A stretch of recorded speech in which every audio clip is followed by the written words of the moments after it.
Bien, ahora sí.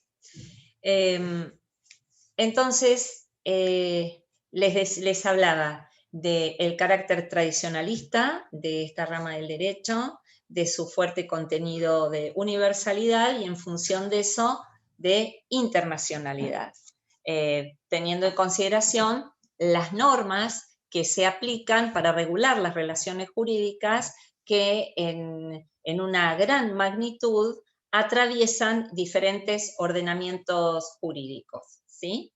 Y entonces les hablaba de la existencia de los convenios, algunos de los cuales, si ustedes ya cursaron Derecho Internacional Público, habrán visto, como la CONMEMAR, que es la llamada Constitución de los Mares, ¿sí? La Convención de Montego Bay, que fue la que generó el Tratado Internacional suscripto por la mayor cantidad de países en el mundo, la CONMEMAR, que regula todo lo relativo a las características de aguas jurisdiccionales, zonas económicas exclusivas, aguas internacionales y a la preservación de los recursos marítimos.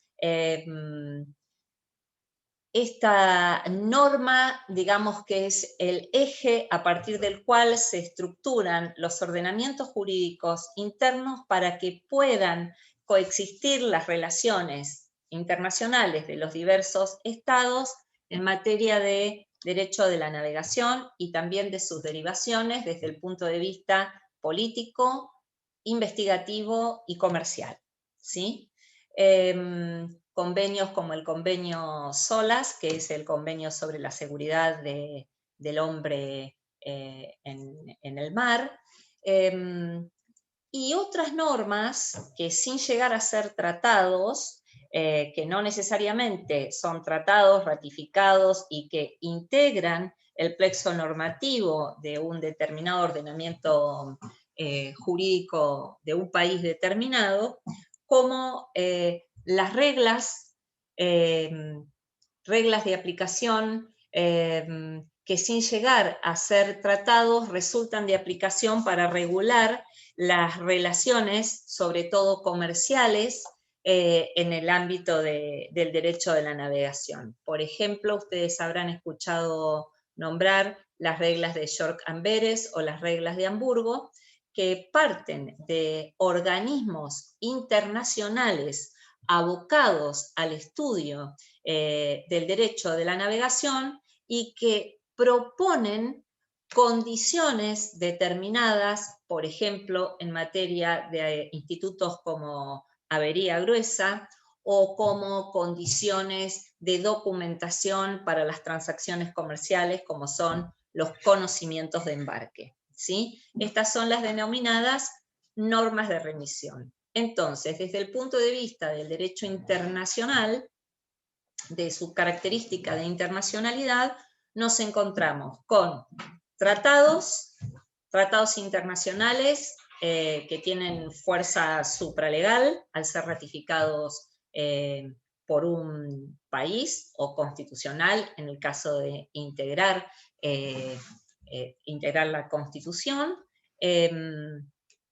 reglas de aplicación común que parten de organismos internacionales y que son receptadas por los países en la celebración de contratos internacionales, y también tratados que, si bien no regulan específicamente todo lo atinente al derecho de la navegación, remiten a cuál va a ser la norma de aplicación en una situación determinada o en la celebración de un negocio jurídico determinado relacionado con la navegación, como puede ser el caso del Tratado de Montevideo del año 1940. Entonces, acá encontramos dentro de los caracteres de esta rama del derecho este carácter de internacionalidad. Yo hago hincapié en los caracteres porque ustedes van a ir viendo cómo todo se relaciona y cómo, teniendo en claro los caracteres de esta rama del derecho, podemos ver cómo se filtra en determinadas áreas de nuestro derecho y cómo cobra importancia esto que le digo de las incumbencias. Otra característica de esta rama del derecho es su integralidad. Por un lado, una fuerte participación de este carácter de internacionalidad, ¿sí? Pero por otro, dentro del ordenamiento jurídico interno, la cantidad de normas, tanto de derecho público como de derecho privado, que regulan esta rama del derecho y la actividad que de ella se deriva.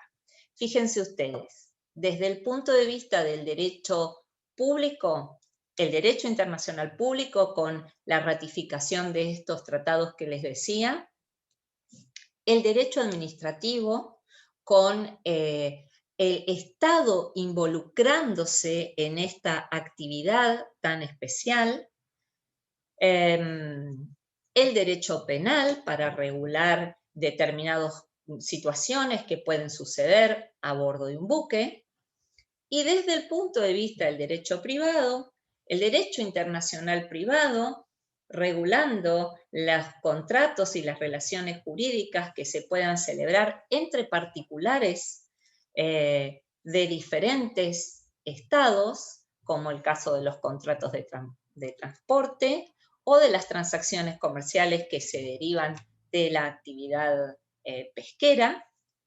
El derecho comercial interno, fíjense que estamos viendo esta materia subsumida dentro del derecho comercial. Entonces, no pierdan de vista este carácter de integralidad. Y otro carácter importante de esta rama del derecho es su reglamentarismo. Como yo les decía, esta rama del derecho tan antigua y tan basada en la costumbre o en el tradicionalismo, en qué sucedía en la realidad en el mar para después regularlo en una norma escrita, requiere muchas veces que la norma tenga un carácter programático, un carácter general, para que después las reglamentaciones de diferentes ámbitos o de diferentes lugares le den operatividad a la norma general.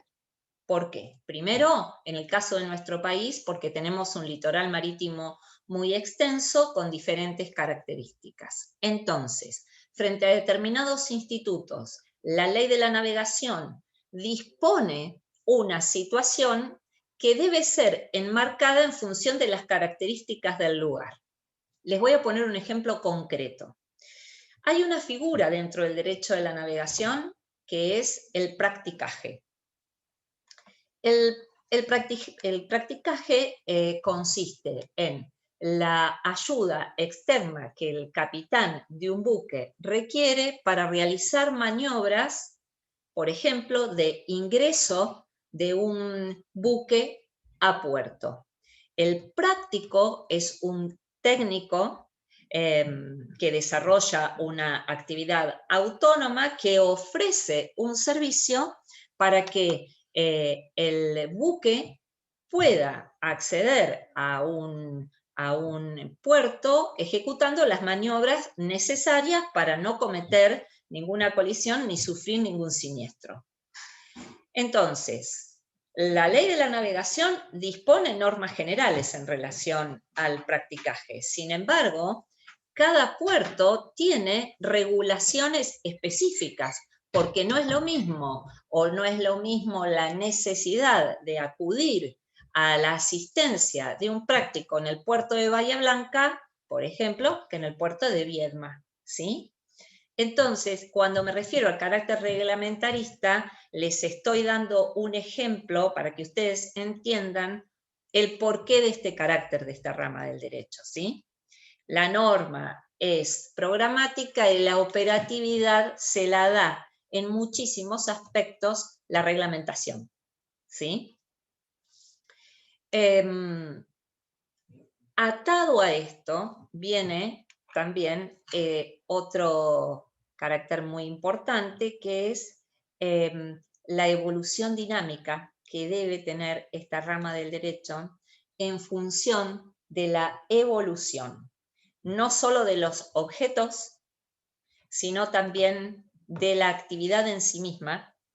Fíjense que las regulaciones de las que yo les estoy hablando de la antigüedad partían de las condiciones de navegabilidad de un objeto que era de madera y que estaba propulsado a vela. Imagínense los cambios que hubo hasta llegar al acero y a los buques con sus motores de la actualidad.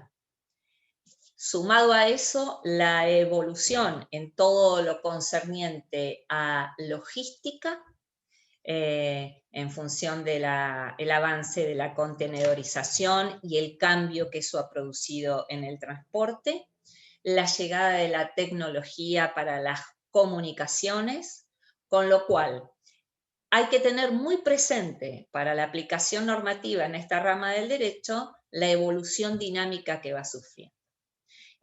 Recién estaba conversando con los chicos que están haciendo la materia como optativa y les contaba que en función de la evolución tecnológica, hoy todos los buques cuentan con un dispositivo para poder tener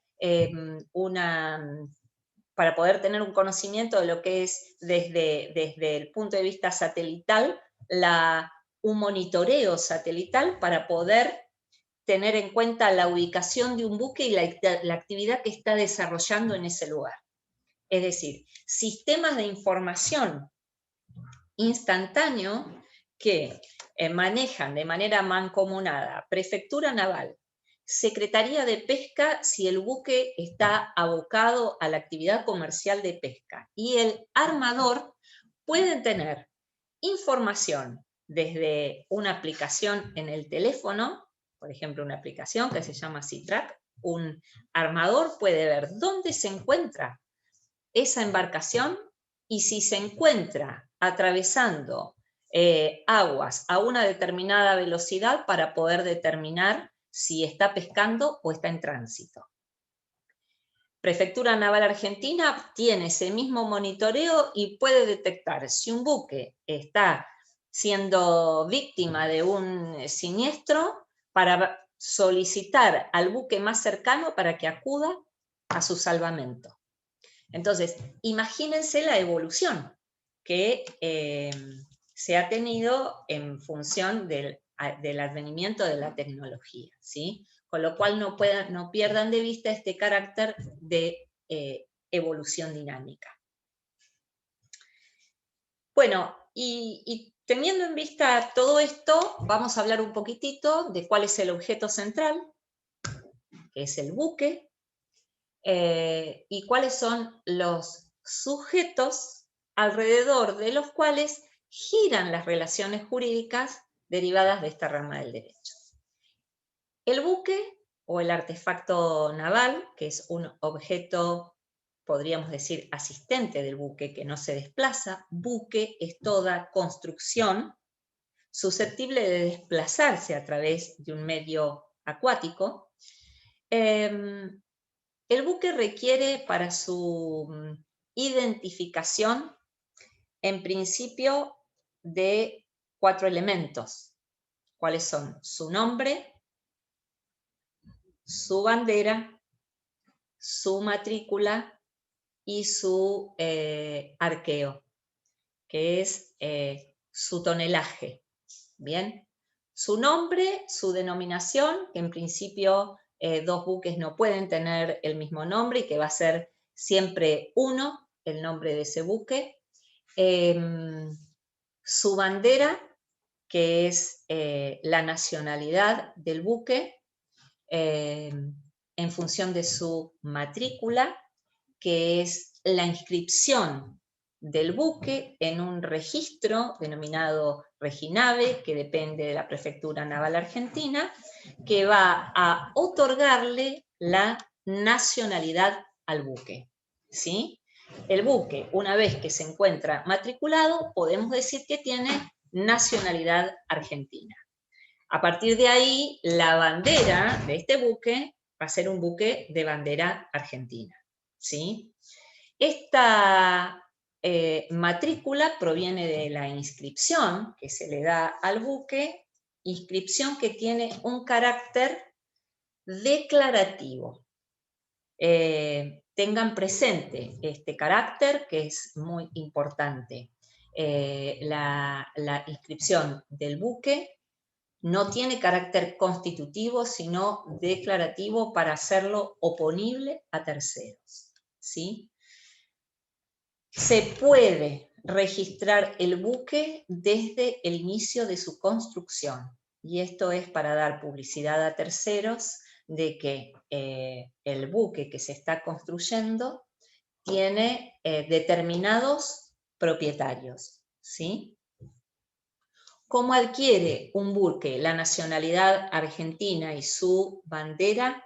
Puede ser porque sea construido en un astillero argentino, o porque se adquiere un buque en el exterior, se le da de baja la bandera del país de construcción del buque y llega a la Argentina solicitándose su inscripción y en consecuencia, su bandera argentina, ¿sí?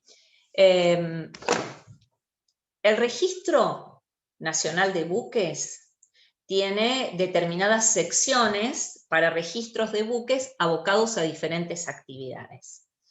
El buque puede estar abocado a la actividad comercial de la pesca, que es sobre lo que más nos vamos a detener. Puede estar dedicado a la actividad del transporte. Puede ser un buque dedicado a la actividad deportiva, es decir, una embarcación de carácter deportivo o de transporte de pasajeros. Las dos primeras que les mencioné desde el punto de vista comercial son las más importantes. Sin embargo, los buques dedicados al transporte de mercaderías, en su gran mayoría, les diría que en un 98% no pertenecen a flota argentina, sino que son de buques de bandera extranjera. Las empresas de transporte, empresas navieras de transporte en nuestro país son casi eminentemente empresas internacionales. Hay pequeñas empresas como Maruba, empresas argentinas, que lo que hacen básicamente es transporte de cabotaje de mercaderías, es decir, que celebran contratos de transporte dentro de nuestro país, ¿sí? Por ejemplo, el puerto de Zárate es un puerto muy importante en el cual se desarrolla actividad comercial de transporte de mercaderías, y las embarcaciones que realizan ese tipo de transporte de cabotaje fluvial son empresas argentinas y buques de bandera argentina. Pero todo aquello que se refiere a transporte internacional de mercaderías se desarrolla a través de buques que no son de bandera argentina. ¿Se entiende? Entonces, ¿por qué me interesa más hacer hincapié en los buques abocados a la pesca comercial? Porque esos buques sí son de bandera argentina, para que podamos abocarnos a la reglamentación que requieren estas embarcaciones para desarrollar esta actividad. Hasta acá vamos bien. Quiero que me digan si vienen entendiendo, si tienen alguna pregunta o algún aporte para hacer, que será muy bienvenido. Quería consultarle qué legislación se le va a aplicar al buque de transporte que no sea de bandera argentina. O sea, ¿cuál es el parámetro internacional para aplicarle? ¿Son de la jurisdicción de la bandera donde sea? ¿Se aplican las normas de derecho Claro, internacional en privado? términos ¿Cuál del es buque, en términos del buque, va a regir el ordenamiento jurídico de la bandera de su buque, ¿sí? Después, en función de las actividades comerciales que se desarrollen con motivo de la actividad a la que se aboca ese buque, que es el transporte, se va a regir por las normas de nuestro país. El contrato de transporte que se celebre se va a regir por las normas de nuestro país, pero, ¿qué sucede? Recuerden que hablábamos del carácter internacional y de la aplicación de normas internacionales en la celebración de esos contratos, a donde interviene el derecho internacional privado. Entonces, se aplican normas de uso común, reglas de uso común para los ordenamientos de los países que celebran esa transacción. ¿Sí? ¿Se entiende? Entonces, al buque le van a regir las normas del ordenamiento jurídico de su bandera y los contratos se van a celebrar en función de las normas aplicables entre nuestro país y aquel con el que se celebre la operación comercial de transporte, ¿sí? Perfecto, quería confirmar que estaba correcta la interpretación que Bien. hay. Gracias. Bueno, hasta acá entonces más o menos una definición de qué es un buque, cuál es el elemento que le confiere su nacionalidad, que es su matrícula. Recordemos entonces que esa inscripción que le otorga la matrícula a través de la autoridad de aplicación, que es la Prefectura Naval Argentina, tiene carácter declarativo, ¿sí? Su nombre, su matrícula, su bandera y su tonelaje su arqueo, son las características que van a definir un buque. Si un buque tiene menos de 10 toneladas o si un buque es de 10 toneladas o más, para tener una regulación específica. El buque, como les dije, puede ser construido por un astillero argentino y va a estar sometido a una serie de inspecciones que parten de la autoridad de aplicación para acordar que se estén cumpliendo con todas las condiciones requeridas para que ese buque pueda ser votado e ingresar a celebrar aventuras marítimas, ¿sí? Sin esa autorización de la Prefectura Naval Argentina, ningún buque de la característica que sea podrá ser matriculado hasta tanto no tenga la certificación de Prefectura Naval Argentina que está en condiciones de desarrollar la actividad para la que fue construido y que ha sido construido cumpliendo con las normas exigidas por la autoridad de aplicación, ¿sí? ¿Quiénes son los sujetos que van a tener participación en el ámbito de la ley de la navegación para desarrollar actividad en relación con el buque? Y tenemos, en principio, dos figuras que pueden coincidir o no, que son el propietario del buque, que puede ser una persona física o jurídica, que siendo una persona jurídica, puede ser una persona jurídica que una sociedad extranjera, pero que se inscriba en Argentina o que tenga sucursal en Argentina para poder encomendar la construcción de un buque y ser propietaria de ese buque. Entonces tenemos por un lado el propietario y por el otro el armador. El armador es el que va a tener a su cargo va a llevar adelante toda la actividad que desarrolle ese buque. Es el que va a tener a su cargo la dirección técnica y jurídica del buque. Puede ser el propietario o puede ser armador del buque una persona, otra vez física o jurídica, que celebre con el propietario un contrato de locación. Se llama locación a casco desnudo, es decir, que el propietario le entregue a través de un contrato de locación el buque para que esta persona locataria se transforme en su armador, se ocupe de la puesta técnica del buque con su tripulación y celebre los negocios jurídicos necesarios para que el buque se aboque a la actividad para la que fue creado, ya sea para la actividad del transporte o para la actividad de pesca comercial. ¿Se entiende entonces? Una cosa es el propietario y otra cosa es el armador. ¿Ambos pueden ser la misma persona? Sí. ¿En qué casos y solo en qué caso el armador puede diferir de la figura del propietario? Si el armador es el locatario. Es decir, solo puede ser armador el propietario o el locatario de un buque. ¿Se entiende?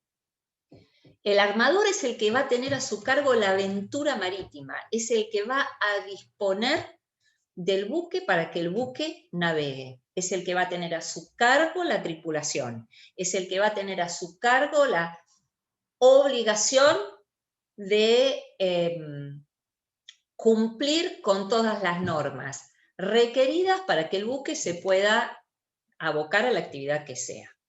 ¿Estamos hasta acá?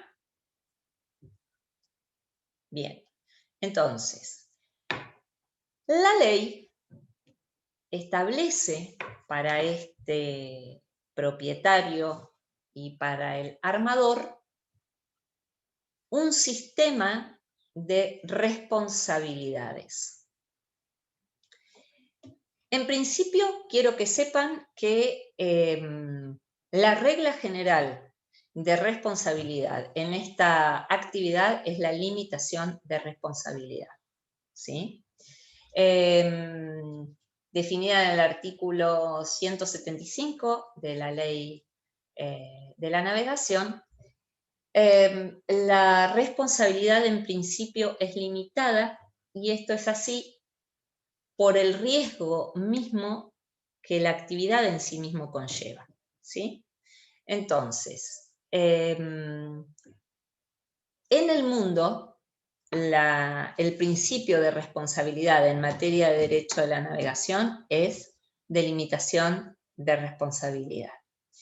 Y cuando hablamos de esta limitación, la ley sostiene que el propietario del buque podrá limitar su responsabilidad por los hechos que provocare el buque en su aventura marítima y los daños que le produjera a terceros, podrá limitar su responsabilidad hasta el valor del buque con todas aquellas acreencias que el buque debiera recibir con motivo de esa aventura marítima que produjo esta obligación de reparación. Se los explico en palabras, digamos, en un ejemplo concreto. El buque sale a un viaje transportando mercaderías y produce daños en las mercaderías que transporta, ¿sí? La limitación de responsabilidad para reparar el daño que se produjo en esas mercaderías que estaba transportando va a tener como límite el valor del buque a la finalización de ese viaje, es decir, cuánto vale el buque hoy, 10 de junio, que se terminó este viaje, que llegó a puerto y resulta que las mercaderías que traían vienen rotas. Bueno, ¿cuál es el límite de responsabilidad? El valor que tenga el buque a la fecha de hoy y los créditos que tenga el buque para cobrar con motivo de este viaje. ¿Por qué esto es así? Porque el buque con motivo de este viaje puede llegar a tener por ejemplo, derecho para cobrar lo que se llaman salarios de asistencia y salvamento porque contribuyó al salvamento de otro buque que había sufrido un siniestro en alta mar. ¿Vieron cuando yo les dije que Prefectura estaba monitoreando satelitalmente y que podía ver si un buque estaba sufriendo un siniestro y pedirle a otro buque que estaba cerca que acuda? Bueno, ese salvamento, esa asistencia que brinda un buque determinado, le da derechos de reparación que se denomina salario. Entonces, en este ejemplo que estamos poniendo, supongamos que el buque que llegó a puerto hoy, 10 de junio, asistió a otro buque, tiene con motivo de este viaje un derecho de percibir lo que se denomina, ese pago se denomina salario, salario de asistencia y salvamento. Ese monto que va a recibir como concepto de salario de asistencia y salvamento también va a integrar ese acervo que junto con el buque van a constituir el límite de responsabilidad hasta el cual el propietario del buque va a responder por los daños que le produjo, en este ejemplo, a las mercaderías. ¿Se entiende hasta acá? ¿Alguno que me diga sí o no? Sí, Disculpame, perfecto, profesora, pero yo la última parte no te la entendí muy bien. El tema, cuando se asocia el salario, no entendí la última parte. Dijimos que el propietario de un buque va a limitar su responsabilidad por los daños que le haya provocado, y pusimos un ejemplo, a mercaderías que transportaba, va a limitar su responsabilidad hasta el valor del buque al término de este viaje, ¿sí? Pero no solo el valor del buque como corporalidad, sino de los créditos que con motivo de este viaje el propietario del buque va a recibir. Y en ese aspecto les dije que, por ejemplo, el buque pudo haber asistido a otro buque que sufrió un siniestro y que como consecuencia de eso va a recibir un pago por esa asistencia o salvamento que se denomina salario. Supongamos entonces que al 10 de junio el buque vale 1.000.000 de pesos en su corporalidad. Imagínense que es un ejemplo burdo el que les estoy dando, pero para que se entienda. Y que además ese buque va a recibir como salario de asistencia y salvamento 100.000 pesos por aquel buque al que asistió siniestrado. Bien, entonces el límite de responsabilidad no va a ser 1.000.000, sino va a ser 1.100.000. ¿Se entendió? Bien. Ese es el límite de responsabilidad que va a tener el propietario cuando deba reparar daños materiales. ¿Está? Entonces, cuando se produjeren con motivo de una aventura marítima daños materiales a un tercero, el límite de responsabilidad va a estar dado por el valor del buque a la finalización de esa aventura marítima o de ese viaje, si a ustedes les resulta la terminología más fácil, más todos los créditos que con motivo de ese viaje el propietario del buque va a recibir. Un ejemplo de eso es los salarios de asistencia y salvamento. ¿Se entendió? Perfecto. Entonces, acá les voy a introducir un concepto muy interesante y es que muchas veces habrán escuchado por mesas de exámenes que solemos preguntar cuál es la naturaleza jurídica del buque. Y tengan en cuenta que el buque ha sido definido por la doctrina como un bien registrable. Registrable porque recién hablábamos de esta matrícula que es la que registra el buque, que sin ese registro el buque no tiene nacionalidad, ¿sí? Y es un bien al que la doctrina no lo define como mueble o como inmueble. Y esta es la razón. Porque muchas veces el valor del buque no está dado solamente por su corporalidad, es decir, por este carácter de mueble o inmueble, sino que además de su corporalidad, lo integran créditos, como en este caso, ¿sí? Entonces, se trata de un bien, por un lado material, con otras conceptualizaciones inmateriales, ¿sí? Recuerden entonces que la naturaleza jurídica del buque es un bien registrable, sin distinción de mueble o inmueble. Hay otra característica que tiene el buque para que la doctrina no lo pueda encasillar en lo que casi naturalmente sería más fácil definirlo como un bien mueble, porque se desplaza. Pero resulta que el buque puede ser objeto de un derecho real de hipoteca. Y ustedes saben que en el marco de los derechos reales, la hipoteca está prevista para los bienes inmuebles. Bueno, el buque puede ser objeto de un derecho real de hipoteca. Entonces es un argumento más para que la doctrina no lo defina como bien mueble o inmueble. Recuérdenlo, bien registrable, ¿sí? ¿Qué le da la nacionalidad? Su matrícula. ¿Se entiende? ¿Hasta acá? ¿Vamos bien?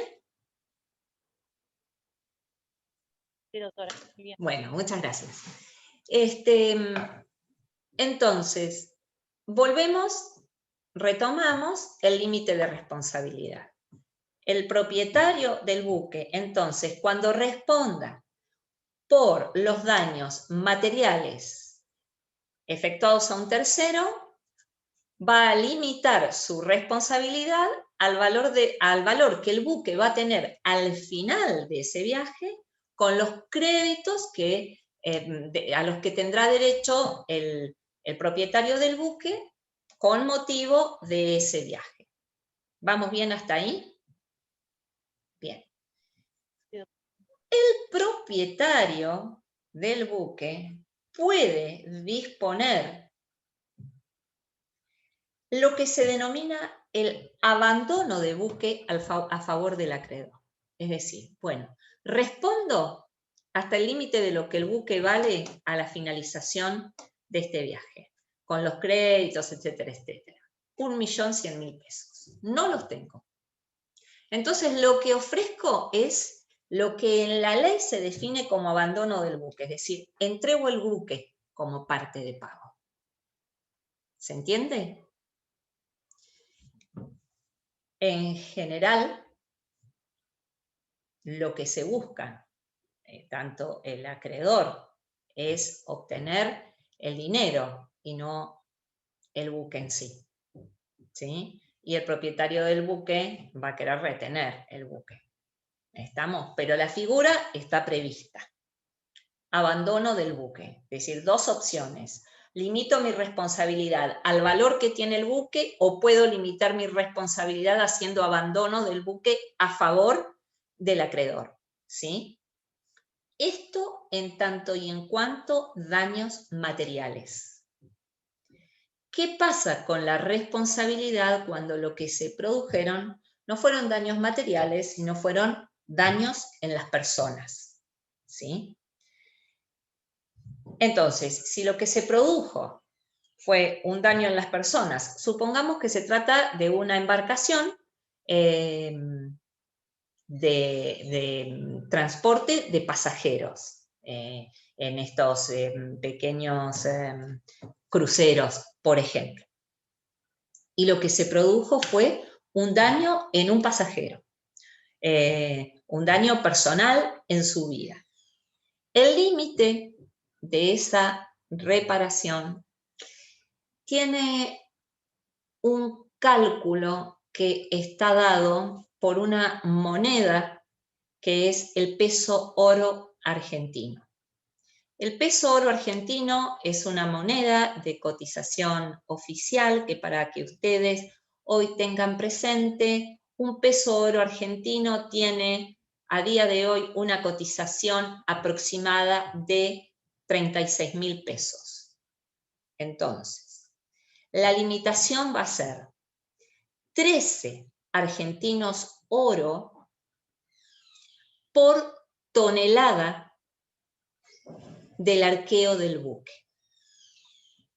Esa ecuación que se va a obtener, ese monto va a ser el límite hasta el cual va a responder el propietario del buque cuando haya producido daños en las vidas de las personas. Entonces, ¿cuál es el cálculo? 13 por 36.000 por tonelada de arqueo del buque.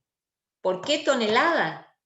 Es decir, el arqueo del buque es la volumetría del buque, la capacidad que tiene el buque para llevar capturas si se trata de un buque de pesca, o para trasladar mercaderías si se trata de un buque mercante, o para trasladar personas si se trata de un transporte de pasajeros. Esa volumetría puede ser total o neta. Es neta cuando solo se toma en cuenta la capacidad que tiene el buque para desplazar los objetos o las personas de que se trate, ya sea mercadería, ya sea combustible, ya sea personas. Arqueo neto. Y arqueo total cuando vamos a tomar en cuenta para su volumetría la capacidad que además tiene para albergar su tripulación, su sala de máquinas. Ese es el arqueo total, ¿sí? Entonces, para esta ecuación se va a tomar el arqueo total, ¿sí?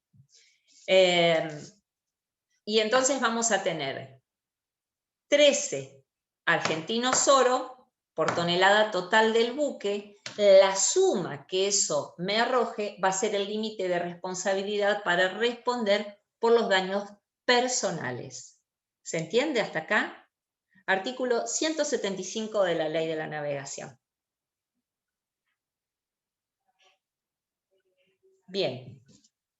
Entonces, tenemos que limitación de responsabilidad va a haber, ya sea para los daños materiales o para los daños personales.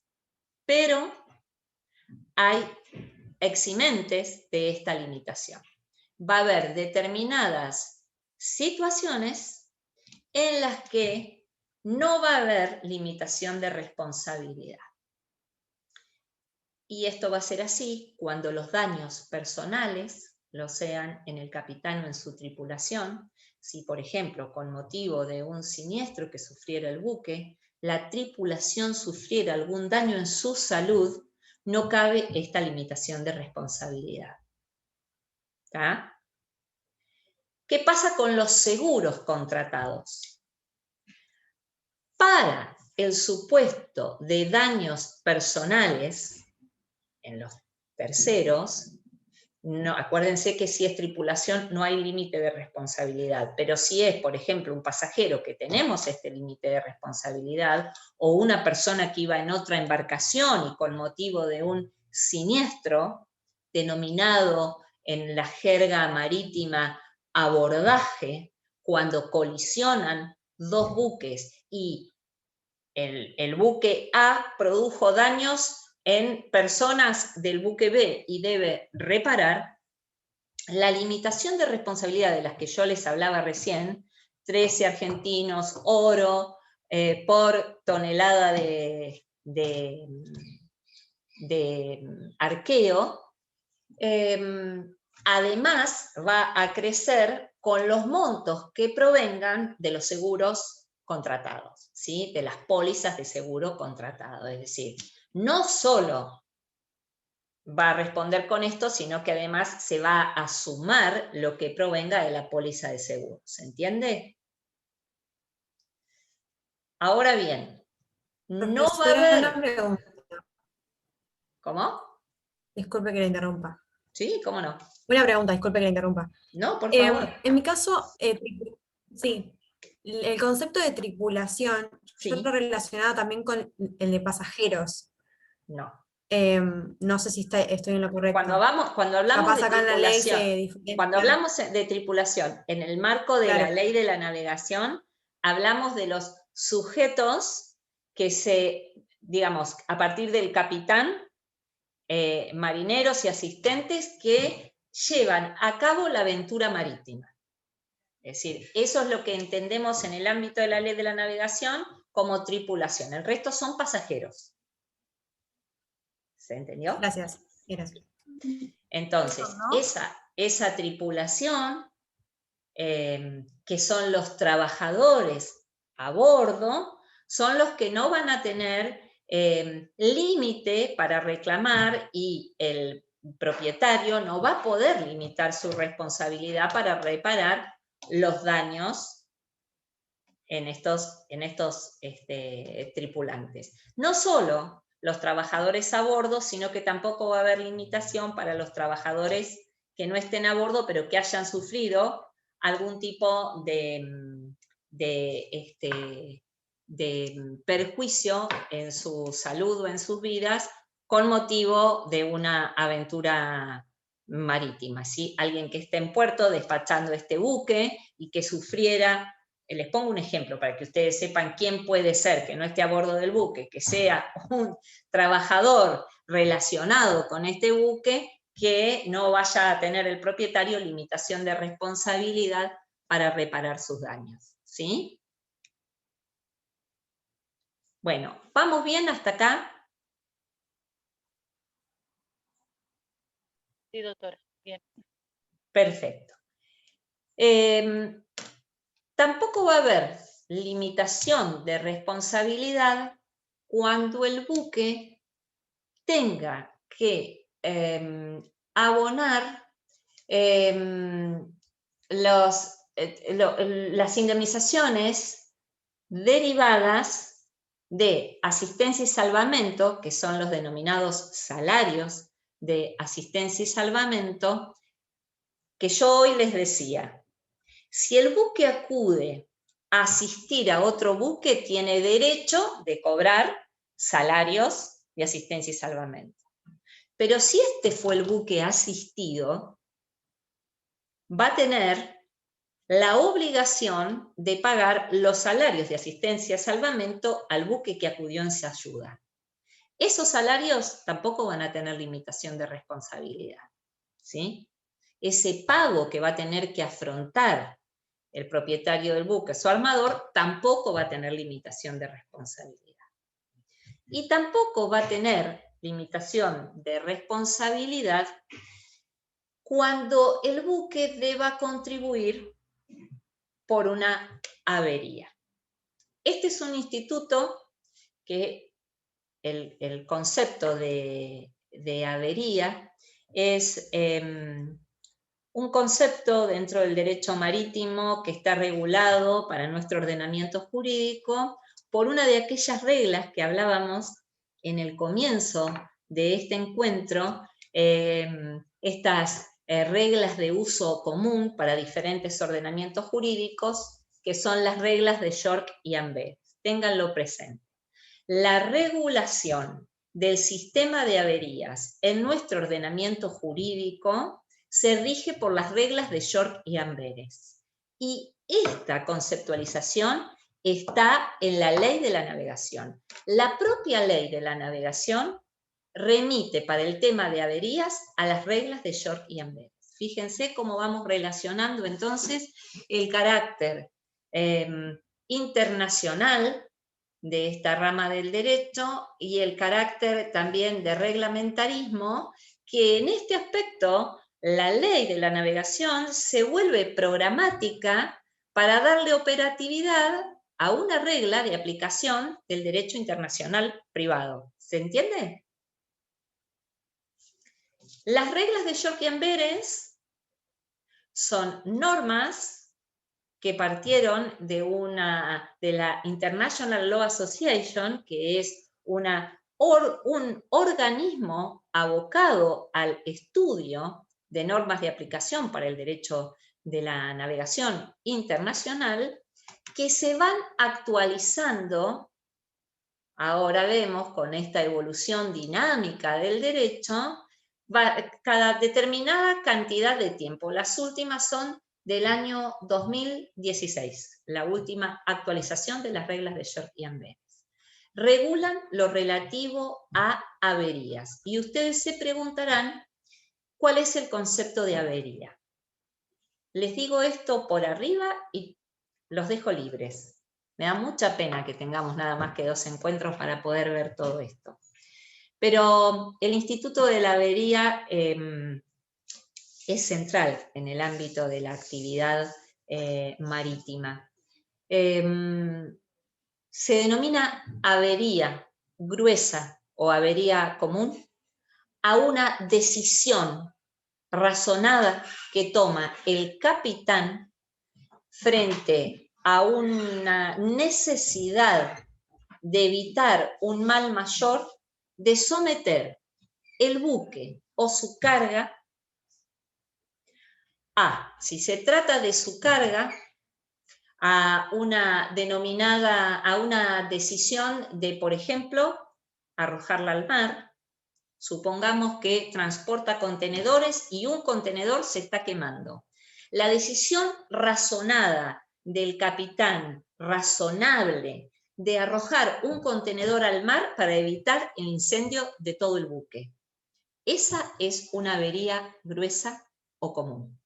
El concepto de avería es una decisión que toma el capitán de generar un daño, como en este caso, que es arrojar un contenedor al mar para evitar un mal mayor. Es decir, se provoca un daño o un gasto para evitar un mal mayor. Entonces, avería gruesa es una decisión razonada que toma el capitán para evitar un mal mayor, provocando un daño o un gasto a esos efectos. ¿Un daño cuál sería? Arrojarme mercaderías al mar. ¿Un gasto cuál sería? Ingresar al puerto más cercano porque el buque está teniendo un desperfecto y eso puede provocar un siniestro, lógicamente con consecuencias más gravosas. Entonces, el gasto de ingresar a puerto, el gasto de las estadías de la tripulación, la demora en el cumplimiento de los contratos de transporte, ¿sí? Entonces, avería de gasto o avería de daño. Avería en términos de decisión del capitán. ¿Puedo hacer una consulta? Sí, cómo no. Yo tengo entendido que en el ámbito marítimo la jerarquía de mando es de vital importancia. Si la decisión no fuera tomada por el capitán, por un sujeto de la tripulación con rango inferior, Sí. ¿cómo es esta cuestión de la responsabilidad? No. ¿Cómo se considera? En principio, la decisión la tiene que tomar el capitán. Es el único autorizado porque es el representante del propietario armador a bordo del buque. Es la máxima autoridad a bordo del buque. No puede tomarla, esa decisión no la puede tomar otro tripulante, ¿sí? Para que sea considerado en términos de avería, la decisión es del capitán. ¿Está? Perfecto, entonces al sujeto se le podría atribuir la responsabilidad del daño, en ese caso. Existe en el marco de la ley determinaciones de responsabilidad para el capitán y para los tripulantes que cometieren actos ilícitos o actos contraviniendo las normas de aplicación, en este caso del rango de autoridad. Siempre recuerden que la máxima autoridad a bordo del buque es el capitán.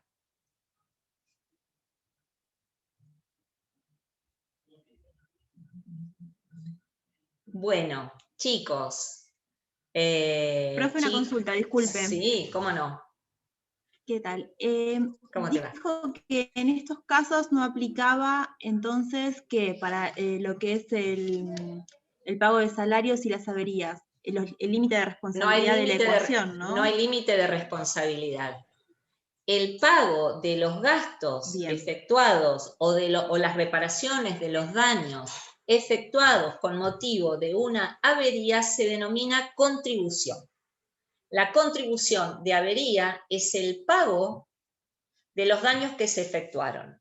La contribución de avería no solo corre por cuenta del propietario del buque o del armador, sino de todos aquellos que se hubieran beneficiado con la decisión que tomó el capitán. Es muy interesante, por eso les digo, la reglamentación de las reglas de York y Amberes, que disponen todo lo atinente al sistema de averías y de contribución de averías, que es reparación al respecto, porque esa reparación va a tener que ser, provenir de todos aquellos que se vieron beneficiados. En el ejemplo que les di, si lo que se arroja es un contenedor, los que van a reparar van a ser todos aquellos que tienen mercaderías en otros contenedores y que se han visto beneficiados por esta decisión. ¿Se entiende? Permítanme que me voy a desplazar.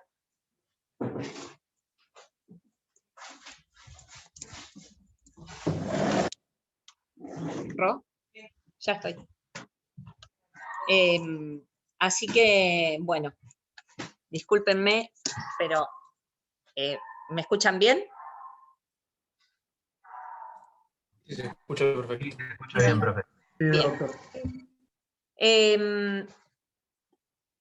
Esa es la denominada contribución de avería. Contribuyen a reparar los daños o a pagar los gastos en que se incurrió todos aquellos que se vieron beneficiados con la decisión que tomó el capitán. De manera que puede suceder que el propietario del buque no tenga que contribuir, porque el buque sufrió un gasto al ingresar a puerto, por ejemplo, para evitar que las mercaderías sufrieran por algún tipo de deterioro.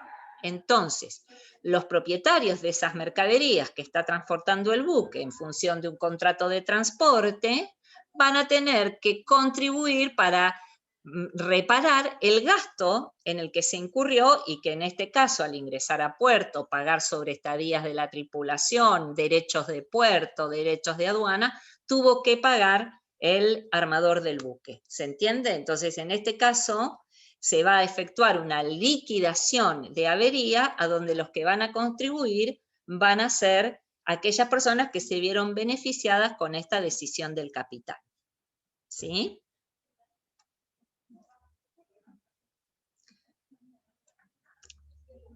Bueno, chicos, yo no los molesto más.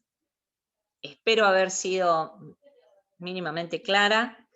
Quedo a disposición a través de mi mail, si quieren tomar nota, marcelaramos555@gmail.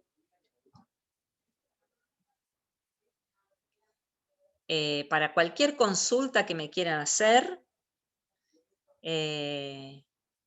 si quieren escribirme. Yo le voy a preguntar una última consulta respecto al material que nos alcance para estudiar, de la ley, de algún manual que tenga algo respecto al tema, ¿sería Miren, suficiente? ahí en el trabajito que yo les subí, que es un PowerPoint con un esquema de la ley de la navegación y de la ley de pesca, les hago mención a alguna bibliografía que ustedes pueden acudir, y básicamente me interesa una leída profunda de la ley de la navegación y de la ley de pesca. La bibliografía está detallada en ese trabajito que lo subimos al campus y también está en Facebook, ¿sí?